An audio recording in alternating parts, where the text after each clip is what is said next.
The views and opinions expressed on this program are those of the producers and the individuals appearing on this program, and do not necessarily reflect the views and opinions of the staff of the Sun Prairie Media Center, its members or underwriters, the board members of the Media Center Commission, Charter Communications, TDS Telecom, or the staff and elected officials of the City of Sun Prairie.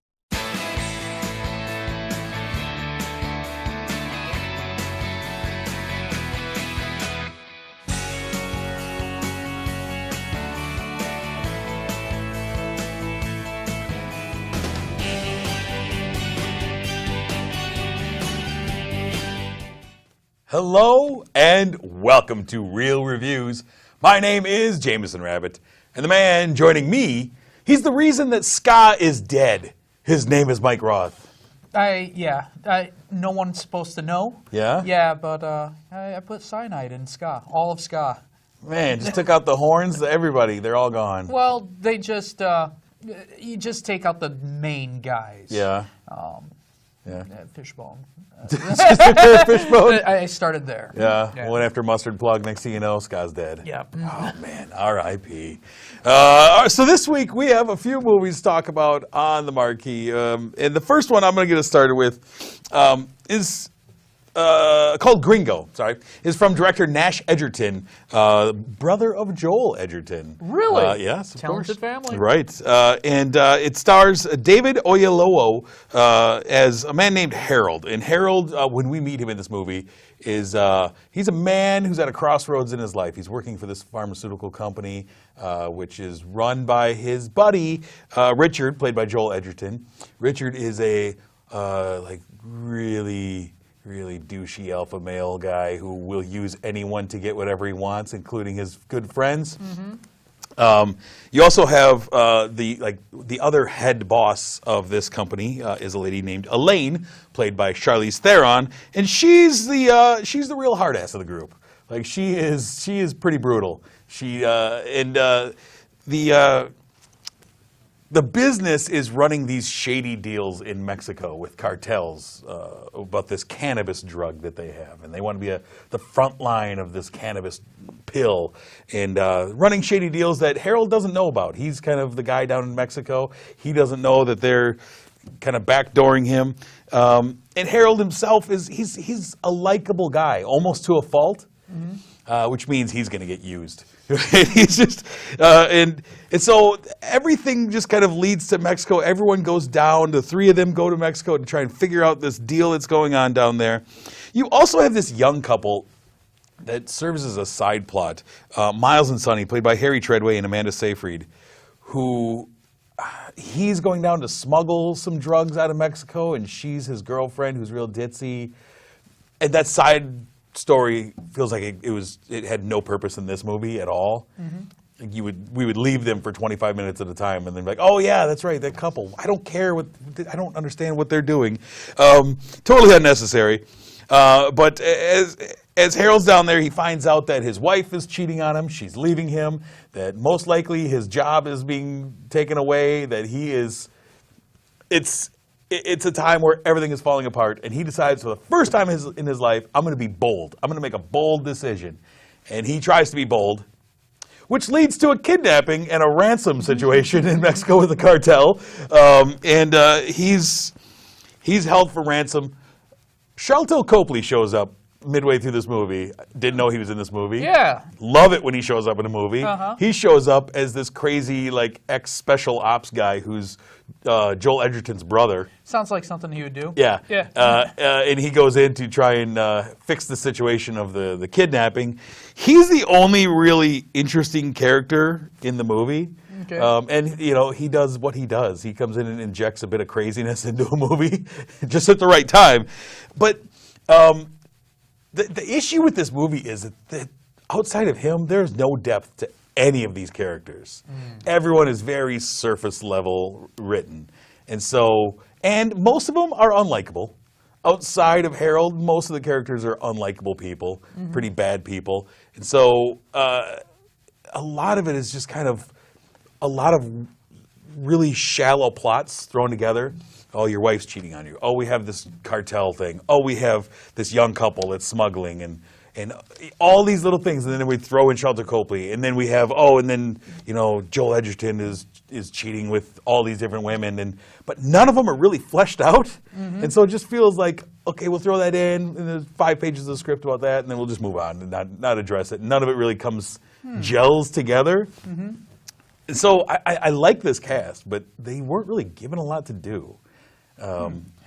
According to the trailers, I looked at it as like one of those constant comedy things. Is that what it really was, or no? No, I think maybe it wanted to be a dark comedy, and at times it was. But it was kind of all over the place. It was really scattershot. It was unfocused writing, and I think that's what doomed it. Yeah. Was that it had no focus on where it was going. It felt really unorganized as a storyline, and it's one of those plots that is based on a lot of coincidences for your characters. So many coincidences, and sometimes that works. But when the characters are unlikable and they're not really well written, it's hard to make me see past the fact that so if he hadn't taken a left, none of this would have happened. Or any of these things. If she hadn't if he hadn't gone into the office and that paper was sitting on the desk, then nothing would have happened in this movie. All right, and so it was disappointing. I gave it 2 out of 5 stars. Oh. Yeah. Yeah, that's really disappointing. It is. Yeah. If Shelton Copley wasn't in this movie, it was a 1-star movie. Oh, no. Because he was great. But it was too little, too late. He couldn't do anything to save it. It was just I blame the writing. I blame the writing on this one. So that's too bad. Hard pass on it. Yeah. I was actually looking forward to it. Yeah? No need. Yeah. What do you have for us, though? I went out to see Thoroughbreds, directed and written by Corey Finley. It's about 2 friends. Olivia Cook plays Manda. She's the one that has no emotions at all. It's a problem. It's none at all. You could say anything you want. She can do anything she wants. She has to use logic, and she has to try a little harder to kind of be normal. Anya Taylor-Joy, she plays Lily. She is the other friend, the one who feels a little bit too much. Most of them are self-centered feelings, but either way, she doesn't have to have empathy. And they're 2 unlikely friends. They were separated for quite a long time after a horse incident where Amanda killed a horse kind of gruesomely, thinking that she needed to put this horse out of its misery because of a broken leg, and the first attempts didn't work and ended up looking like a psycho killer type situation. So she was away for a while, and now she's back into this friendship. A lot of this friendship is pretty much based around Lily hating her stepfather. He's very controlling, he's very demanding, he doesn't treat her mother very well, and therefore the only result she can think of is we got to kill him. And a lot of this movie is about those 2 friends trying to plot together to figure out how to kill the stepfather.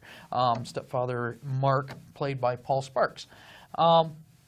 This is also the last movie we'll probably ever see, or new movie we'll ever see, by Anton Yelchin, who was unfortunately died back in 2016. Yeah, this has been sitting on the shelf for a while. Yeah, this came out in Sundance theaters, I guess, last year, but now getting a major release rate. Yeah. So that was sad, and Anton Yelchin, he did a fantastic job. He was a great young actor. He played this drug dealer that just got out of prison for having sex with a minor, and now he's trying to make it as a big drug lord and not quite doing it very well, but he has a dishwashing job, and so he's got that going. Yeah, he does. I think this is kind of billed as a dark comedy. It wanted to be mixed between American Psycho and Heathers, but it didn't really have the humor that I expected out of those things. But I could say that this movie was interesting all the way through. Okay. I did really enjoy watching these characters develop, and in the end, the movie took a direction I wasn't expecting that movie to take. Like good or bad? It made the movie more interesting. Okay, great. Which I enjoyed the movie probably because of that. Okay. That's pretty much all I got. I was actually really interested in this movie because I really like the 3 leads, the 3 young leads. Yeah. I like the 2 females. I think they're pretty great just from what we've seen them in the past. And Anton Yelchin, I mean, he's great. It looks interesting to me. It's a very interesting movie. I can't really tell you why I thought it was really interesting. Okay. But the flip-flopping of how you perceive the characters made a change in the end. And it was pretty dark. I was Okay. hoping for a little bit more comedy out of it. Yeah. A little bit more action. A lot of it is just a slow build of the friendship and how awkward this friendship is. Because really, Olivia Cooke has no emotions at all. You can say anything you want to her, and she's just, all right, cool. Oh, interesting. All right. What did you end up giving this film? I give it a 3.5. It was Very good. a decent movie, and I thought it was pretty creative. So Nice. there we go. I'm definitely going to go see this then. To go see it. Based on your review alone, I'm going to see Oh it. gosh, America's Sweetheart Mike Roth told me to go see it. I'm going to go see it. you're making me blush. The next movie we have on the marquee is the big movie of the weekend, Disney's newest offering. Lot of hub and pub about this movie going in. It is called A Wrinkle in Time from director Ava DuVernay, based on the children's novel written by Madeleine L'Engle. And it is a film that is based around a young girl named Meg, played by Storm Reed. Meg is a middle school girl who is hurting emotionally. She's a smart girl, but she is very withdrawn, and she's getting bullied at school a lot. Her father, both of her parents are big NASA scientists. Her father specifically had been trying to prove his theory that you could time travel throughout the universe by folding the universe just by using your mind. And he disappeared. And we come back 4 years later, he's been gone. She and her younger brother, Charles Wallace, played by Derek McCabe, he is brilliant as well. And she is in a bad way. One of the things that I struggled to understand with, though, in this movie is that she gets bullied at school a lot, but I don't understand why. Yeah. They never really introduced that. Like, why? Because your dad disappeared? Is that why you're getting bullied? Because she's smart. I didn't quite get that part of it, but that's all right. So her brother, Charles Wallace, is brilliant, and he's communicating with these like spirit-type things, and they show up at the house, basically. These three spirits, one played by Reese Witherspoon. She is Mrs. Watsit. And then you have Mindy Kaling playing Mrs. Who only speaks in quotes, in lyrics and such. And then we also have Mrs. Witch, played by Oprah Winfrey, literally larger than life in this movie. And the three of them are these warriors, they say, who are fighting for good and light in the universe. And they travel around through the universe using the Tesseract. We know about the Tesseract because I watch Marvel movies. But they say that they are there. They have come for Meg and Charles Wallace because they have received a message from her father from somewhere in the universe. We need to go and find your father. There's a darkness out there that is coming to take over the universe, and we need warriors to fight for the light and go out there. And so they travel around, and they meet this man named the Happy Medium, played by Zach Galifianakis. Yeah. He was one of the better characters. Yeah. He really was. Yeah.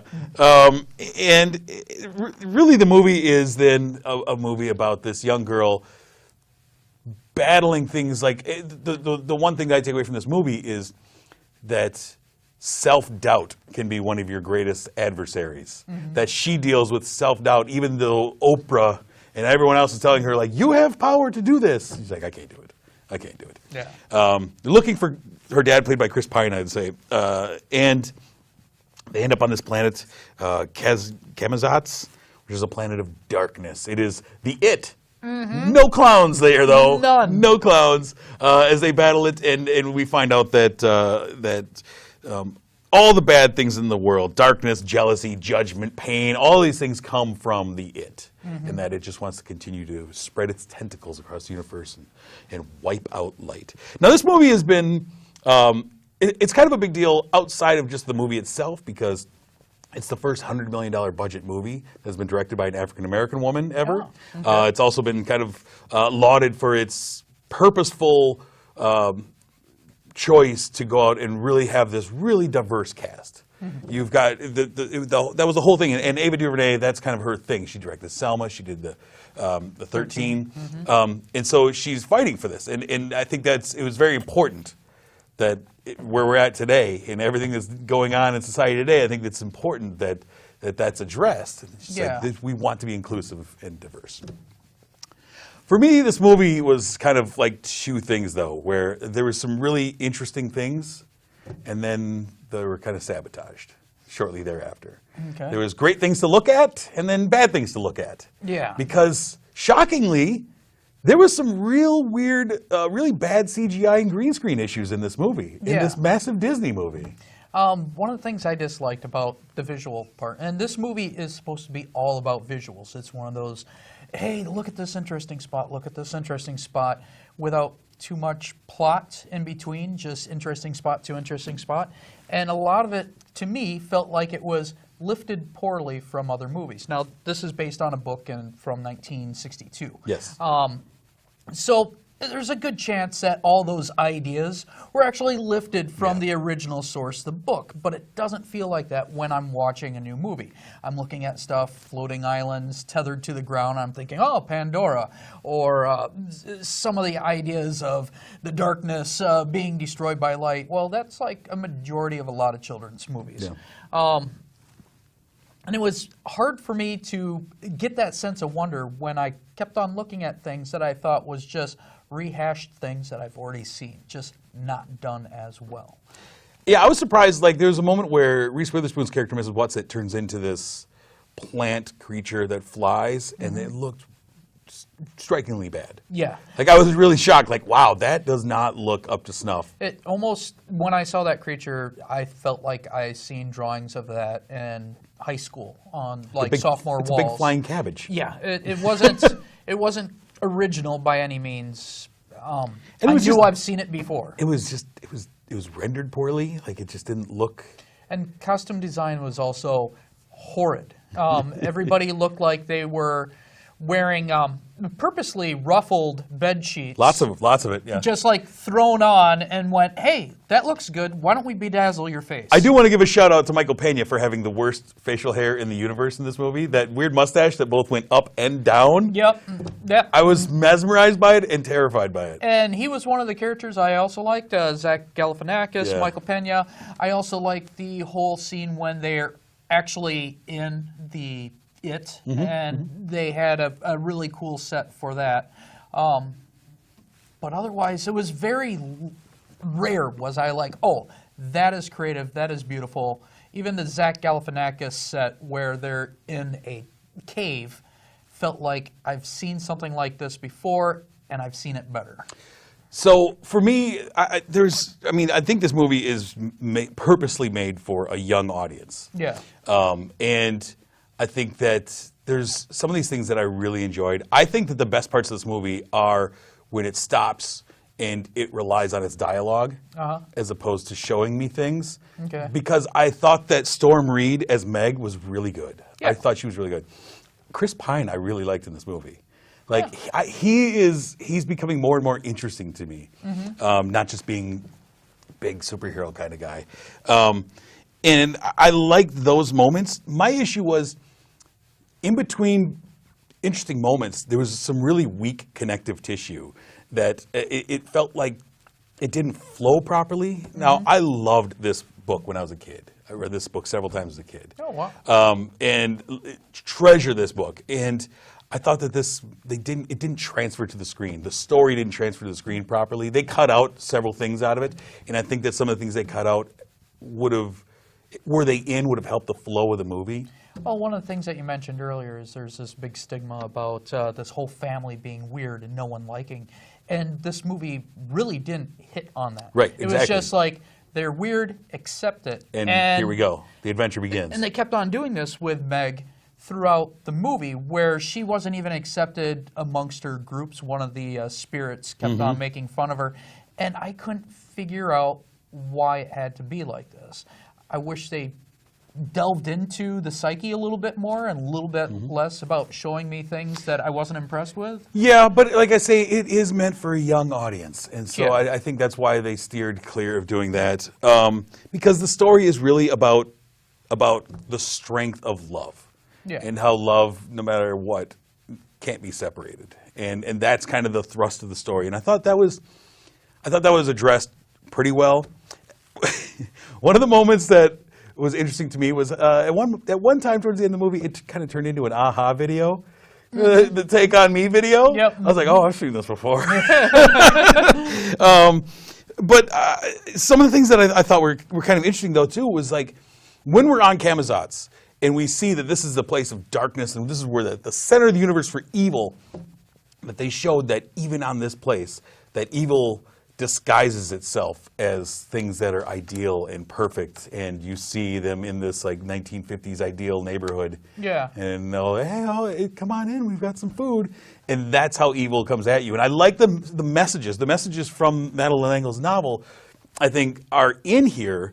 I just think that a lot of times it didn't congeal together the way it should have. It was glossed over. The messages I thought were glossed over to show interesting locales. Yeah.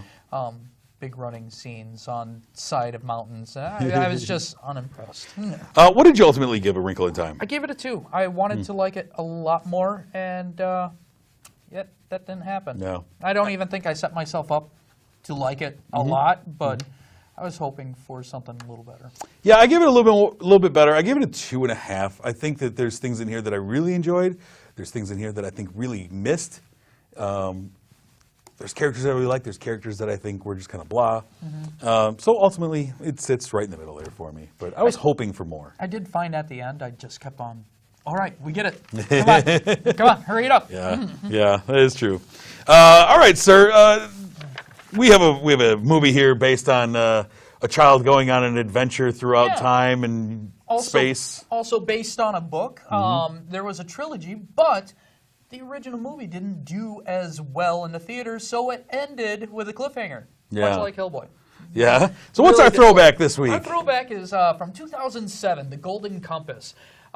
This is a very imaginative world where every person, their soul is kind of on the outside of their body. They're called demons, and they look like any kind of animal, but this animal is your best friend you'll ever have in your whole life. If you have any stronger love, it's going to be for your demon, which is right next to you.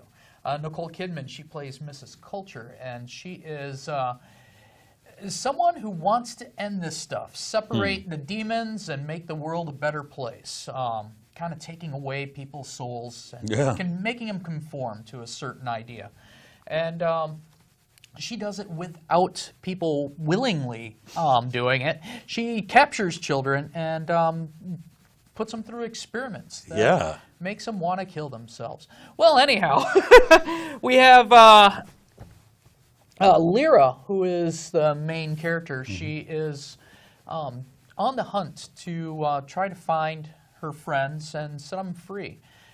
This is a fantastic movie. There's a lot of originality, a lot of creativity. She comes across a lot of interesting characters. One is a group of rebels called the Egyptians. She comes across an armored bear, which their whole culture is about fighting and very warrior Viking-like. His voice was played by Ian McKellen. Yeah. It had a great cast. You had Daniel Craig also in here as well. Yeah, Daniel Craig I thought was really interesting in this. I didn't recognize him at first. No, well, he had that nose thing on him. And you got Sam Elliott in here as a pseudo Han Solo, basically. Like what you need is a smuggler and a big, strong bear. That's what you need to help you out, get you where you need to get. And he plays that character almost every time. It was pretty. I enjoyed it. I was like, "Hey, Sam Elliott! All right, I love this guy." I was really disappointed that this did not create a sequel. It's interesting because this movie is one of the very few movies that made, I think, $400 million, but made less than $100 million in the States. It was all overseas money, and so it was very successful. Yeah, just not here. And so it never got the sequel. And there was a boycott on it, and I would assume it probably ran up against a bunch of other things that made it seem less interesting. Yeah. Because it really shouldn't have been a one-movie type thing. I would compare it as one of my favorite fantasy children movies, at least in my top 10. Yeah. And yeah. So I had never seen this movie. I remember when this came out. Yeah. And I was kind of like, yeah, I don't know. We'll see if I get to it. Yeah. Because at that point, it felt to me very much in like the Harry Potter universe, and I was Harry Pottered out. Yeah. It's like, okay, I'm good with these movies, fantastical things. Yeah. And so I didn't see it. So I actually saw it because you recommended it for our throwback this week. Was the reason I finally went out and I got it. I saw it, and I enjoyed it. And I was surprised. It wasn't what I had thought it was in my mind. I'd kind of pigeonholed what I was assuming it was, and it was better than that. And the visuals were incredible. The design of the animals and just everything in it. It won the Oscar for Best Visual Effects that year. Very well deserving. I liked the cast. It was really good. I like Eva Green in this. I think she's fun. I like the connections that people had with their demons and other people as they come along. Yeah. It was a typical children's adventure where it's like, oh, look at this, look at this, look at this, and you're constantly going from scene to scene, but it didn't feel forced. Right. It didn't feel like a video game. It felt more organic. Yeah, it had a flow to it. Yeah. Yeah, absolutely. I was very pleasantly surprised. So if you're like me and you haven't seen The Golden Compass, or if you haven't seen it in the past 11 years, go check it out. It's worth it. Yeah, beautiful, definitely. beautiful movie.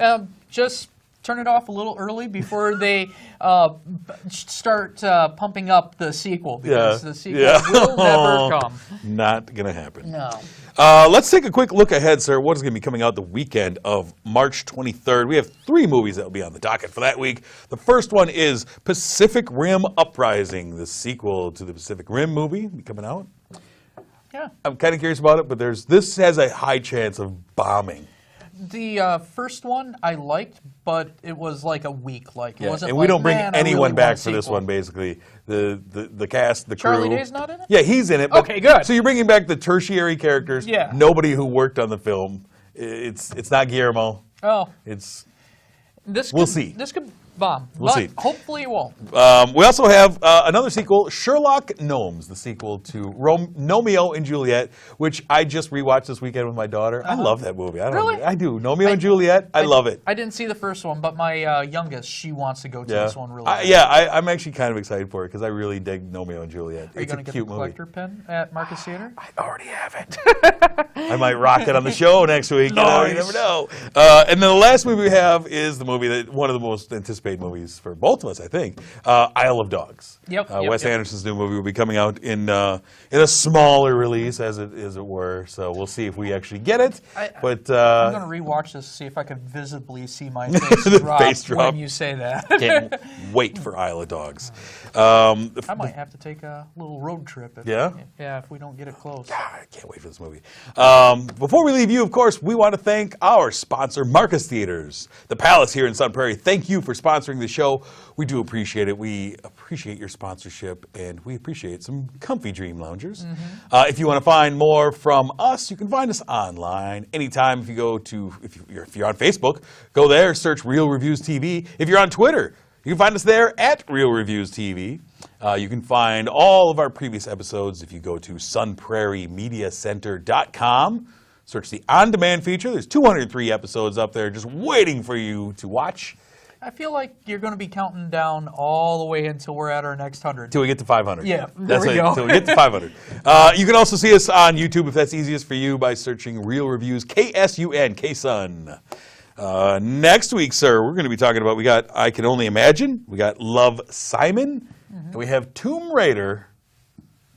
I'm looking forward to one of them. Uh-oh, we'll find out which one that is next week. But until that time, my name is Jamison. I'm Mike Roth. Thanks for watching. What's on?